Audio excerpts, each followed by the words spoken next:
मित्रांनो, नागपूर दंगलीचा मास्टरमाइंड फहीम नसीम खान याला काल संध्याकाळी नागपूर पोलिसांनी ताब्यात घेतले आणि या फहीम नसीम खानला 21 मार्चपर्यंत पोलीस कोठडी सुनावण्यात आलेली आहे। हा जो व्यक्ती आहे फहीम नसीम खान, याच्यावरती आरोप आहे की यांनी नागपूरमधल्या 2 वेगवेगळ्या ठिकाणी लोकांना एकत्रित केलं आणि त्यानंतर जवळपास 500 लोकांच्या जमावाला 500 लोकांच्या समूहाला भडकवण्याचं काम जे आहे या फहीम नसीम खाननी केलं आणि त्यानंतर हा जो ग्रुप होता, हा जो जमाव होता, हा पोलीस स्टेशनकडे गेला आणि त्याच्यानंतर नागपूरमध्ये मित्रांनो ही दंगल झाली, गाड्या जाळण्यात आल्या, पोलिसांवरती हल्ला करण्यात आला। मित्रांनो, ह्या फहीम नसीम खानबद्दल माहिती जी समोर येते ती अशी की हा जो फहीम नसीम खान आहे याचं वय आहे 38 वर्ष आणि हा फहीम नसीम खान छुडभैया नेता आहे।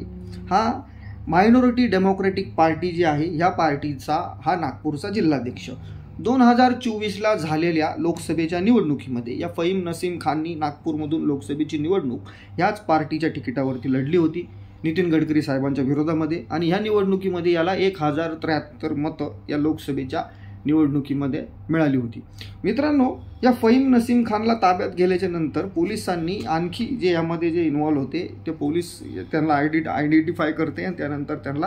ताब्यात घेण्याचं काम सुरू आहे। यामध्ये आणखी महत्त्वाची गोष्ट अशी की मित्रांनो, नागपूरमध्ये महिला पोलिसांनी सुद्धा एक FIR केलेली आहे की हे जे दंगलखोर होते यांनी महिलांचे कपडे फाडण्याचा, महिलांचा विनयभंग करण्याचा, महिला पोलीस कर्मचाऱ्यांचा विनयभंग करण्याचा प्रयत्न या लोकांनी केला होता।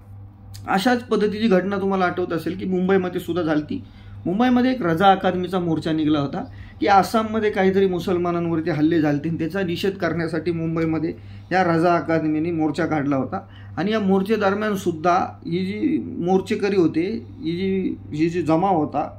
या जमावाने सुद्धा मुंबईच्या आझाद मैदानाच्या आजूबाजूला असणाऱ्या जे ओबी व्हॅन होत्या, ओबी व्हॅन जाळून टाकल्या, ओबी व्हॅनची तोडफोड केली, तिथं सुद्धा यांनी महिला पोलिसांवरती हात टाकला होता। म्हणजे तुम्ही मॉडस ऑपरेंडी बघा। आणि त्यानंतर मनसेने एक मोर्चा काढला होता याला उत्तर देण्यासाठी आणि राज ठाकरे यांनी बांगलादेशी जे पासपोर्ट होता हा त्यांनी भर सभेमध्ये राज ठाकरे यांनी हा बांगलादेशी पासपोर्ट जो होता हा दाखवला होता सर्वांना। मित्रांनो, हा जो फहीम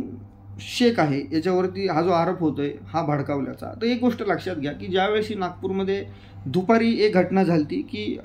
एका नागपूरमधल्या मध्यवर्ती ठिकाणी काही संघटनांनी या औरंगजेबाची कबर हटवण्यासाठी खुलताबादमध्ये आंदोलन केलं होतं आणि ही घटना झाल्याच्या नंतर पोलिसांनी हे जे आंदोलनकारी होते यामध्ये VHP आणि बजरंग दलाचे जे कार्यकर्ते होते त्यांच्यावरती गुन्हा दाखल केला होता। हा गुन्हा दाखल केल्याच्या नंतर एक अफवा पसरली की त्या कबरीवरती एक शाल होती आणि ते शालवरती काहीतरी लिहिलं होतं, त्यांनी त्याच्यामुळं हे लोक हर्ट झाले अशी एक अफवा पसरवली होती। ही घटना झाल्याच्या नंतर हा जो फहीम शेख होता, हा छुडभैया नेता नागपूरचा, तर यांनी काय केलं की जमावाला एकत्र केलं, जमावाला भडकवण्याचा प्रयत्न केला, जमावाला तो घेऊन पोलीस स्टेशनपर्यंत गेला। हा फक्त एक जण याला मास्टरमाइंड म्हणतायत, पण यामध्ये आणखी लोक आहेत, आणखी लोकांना आयडेंटिफाय करण्याची गरज आहे आणि यामध्ये सर्वात महत्त्वाचं म्हणजे ज्या लोकांनी CCTV फुटेज तोडलेत, ज्या लोकांनी तिथल्या गाड्या फोडल्यात, ज्या लोकांनी खास करून पोलिसांवरती ज्यांनी म्हणजे इतकं भयंकर प्रकार की एका पोलीस अधिकाऱ्याला थेट कुऱ्हाडींनी त्यांच्यावरती हल्ला केला आहे आणि त्यानंतर जवळपास 10 पोलीस कर्मचारी जखमी झाले, 4 अग्निशमन दलाचे जवानसुद्धा यामध्ये कालच्या घटनेमध्ये जखमी झाले आणि महिला पोलिसांवरती सुद्धा हात टाकण्याचं काम जे आहे या लोकांनी केलं आहे। सरकार या जे सर्व जे गुन्हेगार आहेत या सर्वांना आयडेंटिफाय करून यांना लवकरात लवकर बंदोबस्त करणं गरजेचं आहे आणि सर्वात महत्त्वाची गोष्ट म्हणजे अशी की पोलिसांवरती हात टाकला, पोलिसांवरती हात टाकणं म्हणजे पोलीसच सुरक्षित नसतील तर सर्वसामान्य माणसाने काय करायचं, तर पोलिसांनी ही गोष्ट पर्सनली घेणं खूप गरजेचं आहे आणि परत महाराष्ट्रामध्ये कुठल्याही हल्लेखोराची, दंगेखोराची हिंमत झाली नाही पाहिजे की पोलिसांना हात लावायचा, कारण पोलीस जो आहे एक प्रतीक आहे की पोलीस म्हणजे आपण म्हणतो ना रीड की हड्डी, की कायदा, सुव्यवस्था, प्रशासन याची जो मणका आहे, जो स्पाईन आहे तो म्हणजे पोलीस असतात आणि अशा पद्धतीने जर पोलिसांवरती हे लोक हल्ले करत असतील तर याचा मॅसेज चुकीचा जातो आणि मोरलसुद्धा डाऊन होतं। त्यामुळे पोलिसांनी या फहीम खान जो आहे याला तो धरलाय, बरं झालं। याच्यानंतर बाकीचे जेवढे आरोपी होते या सर्वांना आयडेंटिफाय करण्याची खूप गरज आहे की जेणेकरून आपल्या महाराष्ट्रामध्ये अशा पद्धतीने पुन्हा होणार नाहीच।